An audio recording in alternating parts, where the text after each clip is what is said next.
Hi உறவுகளே, காலை வணக்கம். என்ன இது அப்படின்னு பார்த்தீங்கன்னா, பச்சை பட்டாணி இப்போ சீசன். அதனால் பச்சை பட்டாணி நான் உரிச்சு போட்டு முட்டையும் சேர்த்து வேக வச்சுருக்கேன். முட்டை குருமா வைக்க போகிறேன். எப்படி வைக்கிறது ஸ்டெப் பை ஸ்டெப்பாக நான் சொல்லுவேன். நீங்கள் அதை ஃபாலோ பண்ணுங்கள். ஒவ்வொருத்தவங்களும் ஒவ்வொரு மாதிரி சமைப்பாங்க. என்னோடய ஸ்டைலில் நான் சமைச்சு பார்க்குறேங்க. அடி புளியாக இருக்கும். வேறு லெவல் பக்கா மாசாக இருக்கும். ரெண்டும் ஒன்றா வேகட்டும். அதுக்கு முன்னாடி சின்ன வெங்காயம் இந்த பாருங்கள், ஒரு 5-6 பச்சை மிளகாய், தக்காளி போட்டு நல்லெண்ணெய் ஊற்றி வதக்கியிருக்கேன். இதுவும் ரெடி ஆகிட்டு இருக்கு. அதே சேம் டைம் இந்த பக்கம் பார்த்தீங்கன்னா சோம்பு, மிளகு, சீரகம், பூண்டு, தேங்காய், ஓகேவா, இதெல்லாம் போட்டு இருங்க வரேன். 4 பீஸ் இஞ்சி துண்டு நல்லா கழுவுனது இதில் சேர்த்துக்கணும். இதில் தேங்காய், மிளகு, சீரகம், பூண்டு, இஞ்சி எல்லாம் ஒன்றா சேர்த்துக்கணும். இது கூட 4 கிராம்பு, சின்னதாக 3 பட்டை, வாசத்துக்காக இந்த பூவு, 2 ஏலக்காய் போட்டு ஒன்றா அரைச்சிக்கலாம். கொஞ்சம் தண்ணி ஊற்றி நல்லா பட்டாட்டம் அரைச்சிக்கலாம். இந்த அளவுக்கு பட்டாட்டம் அரைச்சிக்கணும். நான் ஏற்கனவே புளி கரைச்சி வச்சுட்டேன். இந்த புளி தண்ணியில் இதை ஊற்றிக்கலாம். நெக்ஸ்ட் அதே மிக்சரில் சின்ன வெங்காயம், தக்காளி, பச்சை மிளகாய் வதக்கி வச்சுருக்கேன். நல்லெண்ணெய் ஊற்றி அதையும் அரைச்சி எடுத்துக்கலாம்.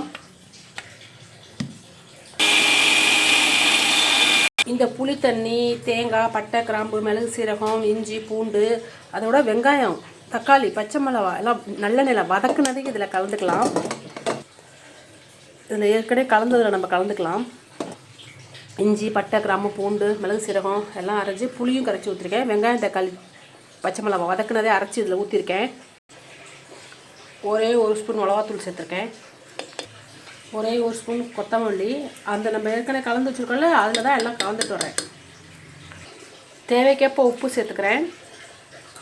தேவைக்கேற்ப மஞ்சள் தூள் சேர்த்துக்கலாம். நல்லா காய வச்சுட்டு எண்ணெய் கொஞ்சம் ஊற்றிப்போம். காயட்டும். அதில் சும்மா 4 இந்த பாருங்கள், சோம்பு போடணும் தாளிக்க. இப்போ இந்த கலவையெல்லாம் நல்லா நம்ம கலந்து விட்டுக்கலாம். நல்லா கலந்துட்டேன். இதுவும் பொன்னிறமாக வந்துருச்சு. இப்போ இந்த கலவையை தூக்கி இந்த இதில் தாளிக்கணும்.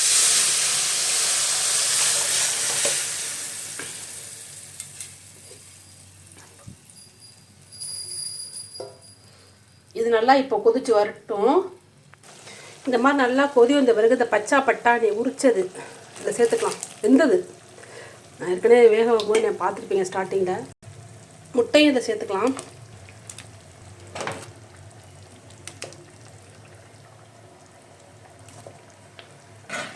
அவ்வளோதாங்க, முட்டை குருமா. மேலே கருவேப்பிலை, கொத்தமல்லி தழை போட்டு தூவி இறக்குனா வேறு லெவலில் இருக்கும். ஃபாலோ பண்ணுங்க. பிடிச்சினா லைக் பண்ணுங்கள். நான் இப்படி தான் முட்டை குருமா வைப்பேன்.